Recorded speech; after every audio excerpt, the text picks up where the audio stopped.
അല്ലടി മാളുവാ, അന്റെ മരുവളിപ്പോ നെയ്യ് കുടിക്കാൻ പോവാനായില്ലേ? 4 മാസത്തെ കടന്നില്ലേ പോൾക്ക്. എന്നെഞ്ഞ് കൊണ്ടുപോകണം നെയ്യ് കുടിക്കാന്? ആര് പോണ് നെയ്യ് കുടിക്കാന്? ഓളെ പെരക്കാരെ കാഞ്ഞ വളവന്മാരാണ്. ഓരുണ്ടോ നെയ്യ് കുടിക്കാൻ കൊണ്ടുപോകല്? ഞാൻ 5, 6 പവനേറ്റ ഓളോട് കൂട്ടി ചോദിച്ച്. ഒരു തന്നതി കൂടെ കുറച്ചും കൂടി പണ്ടം കൂട്ടി ചോദിച്ച്. കൂടെ ഇതുവരെ തന്നിട്ടില്ല. അപ്പൊ നെയ്യ് കുടിക്കാൻ എങ്ങനെ പോവല്? അത് തെരഞ്ഞു വരൂലേ? അപ്പൊ ഒരു കൊണ്ടുപോവോ?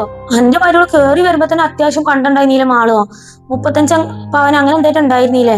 അതിന്റെ പുറമെ എന്തിനാ പറ്റി 5, 6 കൂട്ടി ചോദിച്ചിട്ട് ഒരു എന്റെ മകനെ ഓരോ മകളെ നോക്കണില്ലേ? പൊന്നു പോലെ തന്നെ നോക്കണേ. ഓൾക്ക് ഇവിടെ ഒരു കുറവും ഇല്ല.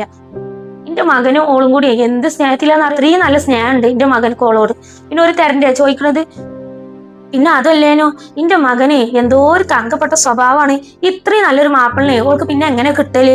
അപ്പൊ 5, 6 പവനൊന്നും തന്നാ പോരാ, ഒരു 10 പവൻ തരണമെന്നാണ്. അങ്ങനൊക്കെ വാശി പിടിച്ചാണ്ടേ ആരെങ്കിലും ഇപ്പത്തെ കാലത്ത് പണ്ടം വാങ്ങോ? ഇത് പണ്ടത്തെ കാലൊന്നല്ല മാളോ. പെൺകുട്ടികളെ ഒന്ന് പറഞ്ഞ രണ്ടാമത്തേനെ ഇറങ്ങി പോണ കാലാണ്. അല്ല താത്ത, നിങ്ങൾ പിന്നെ മരുവളെ വക്കാലത്ത് പറയാൻ വേണ്ടി വന്നതാണ്? ഇത് നല്ല കൂത്ത്.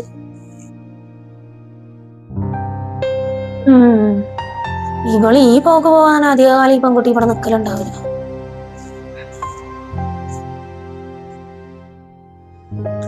എന്താ ശരി എനിക്ക് പണി?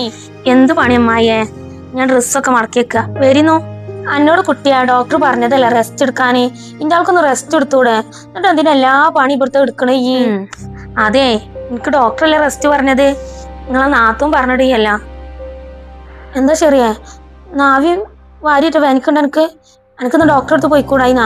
കുഞ്ഞോനെ വിളിച്ചിട്ട്? അമ്മായിയെ ചെറുതായി ഒരു വേദന, ഹോസ്പിറ്റലൊന്നും പോകണ്ട, അത് മാറിക്കോളും. ഇക്ക പണി കഴിഞ്ഞ് വന്നപ്പോ ഞാൻ പറഞ്ഞിരുന്നു, ഇക്കറിഞ്ഞ് മാറിക്കോളും, ഗ്യാസാവുന്നു, അത് മാറിക്കോളും. എനിക്ക് സുഖം തന്നെയല്ലേ ഇവിടെ? കുഴപ്പമൊന്നുമില്ലല്ലോ? ആ അമ്മായിയെ ഇക്ക് പരമ സുഖാണ്. ഇമ്മാന്റെ വാക്കും കേട്ട് ജീവിക്കുന്നേ മാപ്പിളിനല്ലക്ക് കിട്ടിയത്.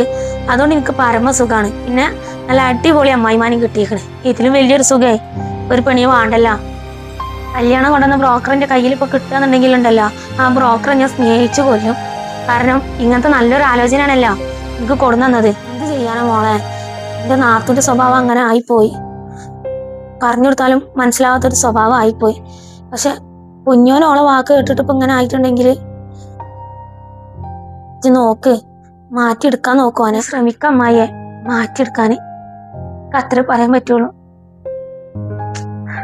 ശരിയാവേക്കാരം, നിങ്ങൾ അത് വിടി.